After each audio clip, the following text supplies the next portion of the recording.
Hello students, आपका स्वागत है यूट्यूब चैनल चीरेवाल्स क्लासेस में। मैं इंजीनियर कमल कुमार और इस वीडियो में हम बात करेंगे multiple choice questions with explanation series के नए चैप्टर लॉज ऑफ फोर्सेस की, बलों के नियम की, जो सब्जेक्ट अप्लाइड मैकेनिक्स का इम्पोर्टेंट चैप्टर है।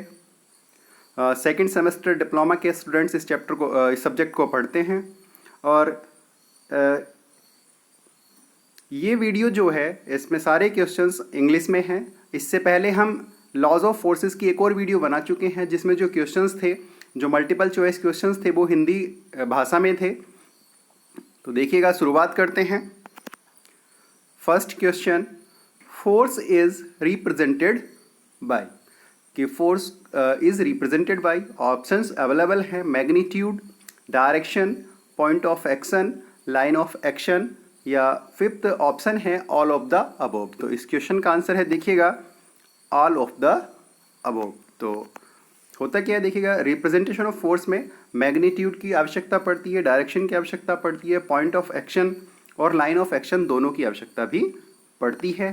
Next question, the external agent that changes the position of an object और tries to change is called.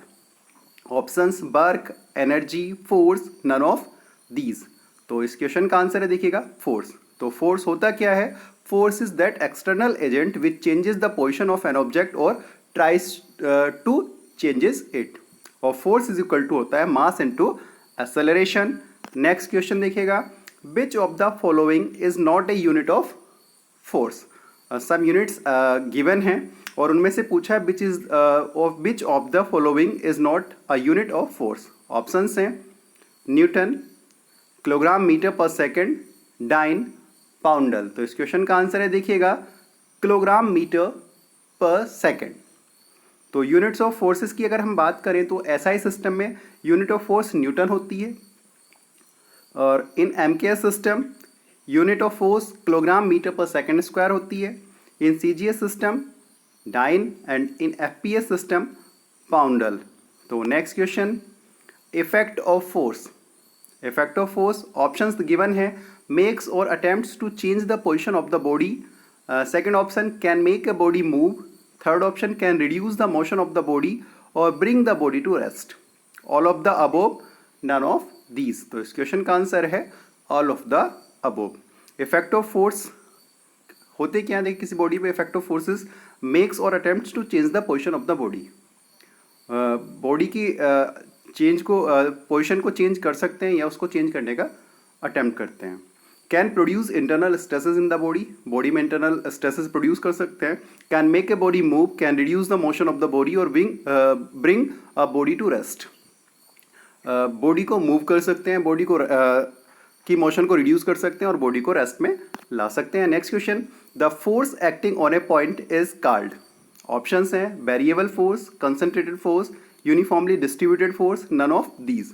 तो इस क्वेश्चन का आंसर है concentrated force. Next question, the force acting on the uniform length is called variable force, concentrated force, uniformly distributed force, none of these. तो इस question का answer है, देखिएगा, uniformly distributed force. Next question, point oblique concentrated force is. Options available हैं one who acts at a point, one who acts at full length, और both of the above, none of these. तो इस question का answer है one who acts at a point.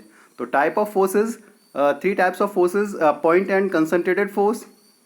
वो force जो एक point पर एक्ट करते हैं, एक पॉइंट पर लगे हुए माने जाते हैं। यूनिफॉर्मली डिस्ट्रीब्यूटेड फोर्सेस, जो एक स्पान होती है, बीम होती है, बीम की फुल स्पान पर लगे हुए माने जाते हैं, यूनिफॉर्मली डिस्ट्रीब्यूटेड होते हैं।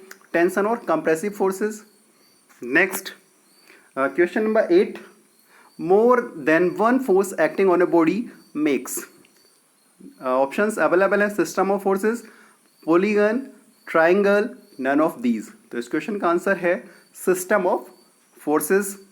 Next question, coplanar forces. Options, forces whose lines of action lie in the same plane, forces whose lines of action are parallel to each other, forces whose lines of action do not meet at a point, none of these. तो coplanar forces, forces whose lines of action lie in the same plane. Question number 10. The forces whose line of action lie in different planes are called parallel forces, coplanar forces, non-concurrent forces, non-coplanar forces. तो इस question का answer है none coplanar forces. तो कॉप्लेनर and none कॉप्लेनर की अगर definition की बात करें तो the forces whose line of action lie in the same plane are called coplanar forces, और forces whose line of action lie in different planes are called non coplanar forces. Next question, non parallel forces. Options available है. Forces whose lines of action lie in the same plane, forces whose line of action lie in different planes, forces whose lines of action are not parallel to each other, forces whose lines of action are parallel to each other. तो इस question का answer है forces whose lines of action are not parallel to each other. तो जिन forces की line of actions एक दूसरे के parallel नहीं होती वो फोर्सेस क्या होते हैं? नन पैरेलल फोर्सेस होते हैं. नेक्स्ट क्वेश्चन देखिएगा, पैरेलल फोर्सेस. तो क्वेश्चन ऑप्शंस हैं forces whose lines of action meet at a point, forces whose line of actions are not parallel to each other, forces whose lines of action are parallel to each other, none of these. तो इस question का answer है देखिएगा forces whose lines of action are parallel to each other. तो जिन forces की line of action एक दूसरे के पैरेलल होती हैं वो फोर्सेस क्या कहलाते हैं? पैरेलल फोर्सेस कहलाते हैं. Next question number 13. Forces whose lines of action do not meet at a point. Options हैं parallel forces, coplanar forces, non concurrent forces, concurrent forces. तो इस क्वेश्चन का आंसर है नॉन कॉनकरेंट फोर्सेस. तो non concurrent forces क्या होते हैं? वो फोर्सेस जिनकी लाइन ऑफ एक्शंस एक पॉइंट पर नहीं मिलती. Next question 14. The forces whose lines of action meet at a point are called parallel forces, coplanar forces, non concurrent forces, concurrent forces. तो इस क्वेश्चन का आंसर है कॉनकरेंट फोर्सेस. तो concurrent and non concurrent forces की definition की बात करें, forces whose lines of action meet at a point are called concurrent forces, और forces whose lines of action do not meet at a point are called non concurrent forces. Clear? Next question number 15. The forces acting on a body can be considered to be acting at any point on its line of action which is strongly attached to the body. This law is called resultant force, law of parallelogram of forces, principle of transmissibility of forces, none of these. तो इस question का answer है principle of transmissibility of forces. तो principle of transmissibility of forces की definition की बात करें तो क्या होती है कि a force acting on a body can be considered to be acting at any point on its line of action which is strongly attached to the body. Next question number 16. Law of superposition is. Options available हैं. A force acting on a body can be considered to be acting at any point on its line of action which is strongly attached to the body. A force equal to the combined effect of the forces acting on a body. The combined effect of a force system on a body is equal to the sum of the individual effect of the forces on the body. और या fourth option है all of the above. तो इस question का answer है the combined effect of a force system on a body is equal to the sum of the individual effects of the forces on the body. Law of superposition की definition की बात करें तो law of superposition की definition, the combined effect of a force system on a body is equal to the sum of the individual effects of the forces on the body. Next question, the force acting on a body equal to the combined effect of the forces acting on it is called coplanar force, concurrent force, equivalent force, resultant force. इस question का answer है resultant force. तो resultant force, the force acting on a body equal to the combined effect of the forces acting on it is called the resultant force. तो resultant force वो force जो एक उन forces के equal, अगर किसी body के ऊपर कई सारे फोर्सेस लग रहे हैं तो उन सभी फोर्सेस के कंबाइंड इफेक्ट के बराबर इफेक्ट डालने वाला फोर्स रिजल्टेंट फोर्स कहलाता है. Question number 18. The law of parallelogram of forces is. Options हैं if two concurrent coplanar forces acting on a body can be represented in magnitude and direction by two adjacent sides of a parallelogram then the diagonal passing through the point of intersection of the two forces of the parallelogram will represent the resultant of both the forces. Option 2, the combined effect of a force system on a body is equal to the sum of the individual effects of the forces on the body. Option 3, both of the above. Option number 4, none of these. तो इस question का answer है if two concurrent coplanar forces acting on a body can be represented in magnitude and direction by two adjacent sides of a parallelogram, then the diagonal passing through the point of intersection of the two forces of the parallelogram will represent the resultant of both the forces. ठीक है, ये हो गया law of parallelogram forces. Next, if two forces P and Q are acting at an angle alpha to each other, then their resultant options हैं R is equal to root P square plus Q square plus P Q cos alpha. Second, R is equal to root P square plus Q square. Option third है R is equal to root P square plus Q square plus two P Q cos alpha. और option 4, none of these. तो इस question का answer है R is equal to root P square plus Q square plus two P Q cos alpha के बराबर होता है. तो देखो, if two concurrent coplanar forces acting on a body can be represented in magnitude and direction by two adjacent sides of a parallelogram, then the diagonal passing through the point of intersection of the two forces of the parallelogram will represent the resultant of the both forces.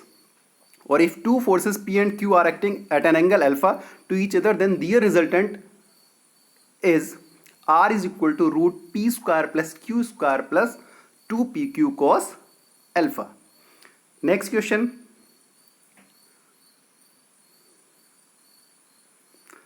लामी theorem. तो लामी theorem के options available हैं.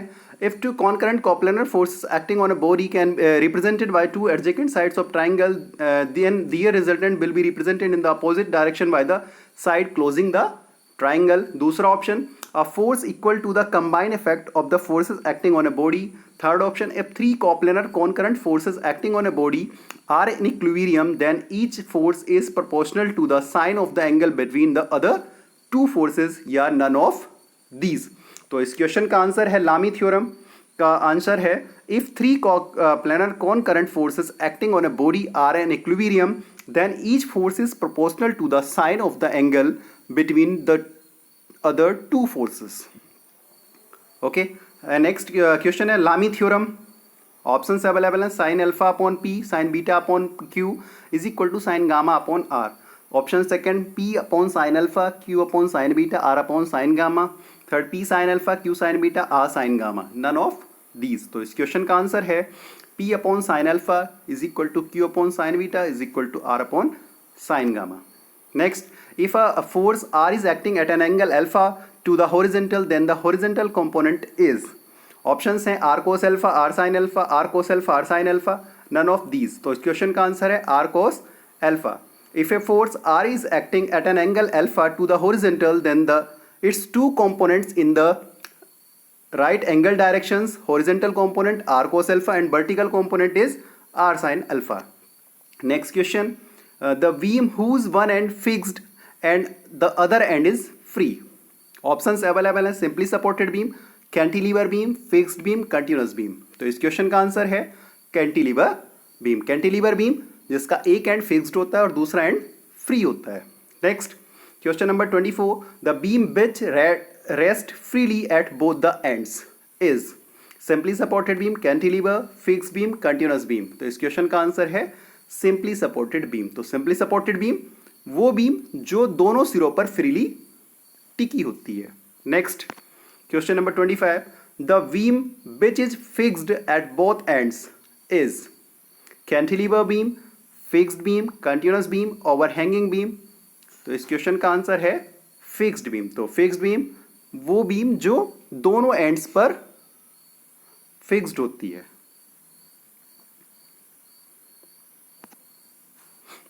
Video को देखिएगा, like कीजिएगा, share कीजिएगा, channel को सब्सक्राइब कीजिएगा. Okay, thank you.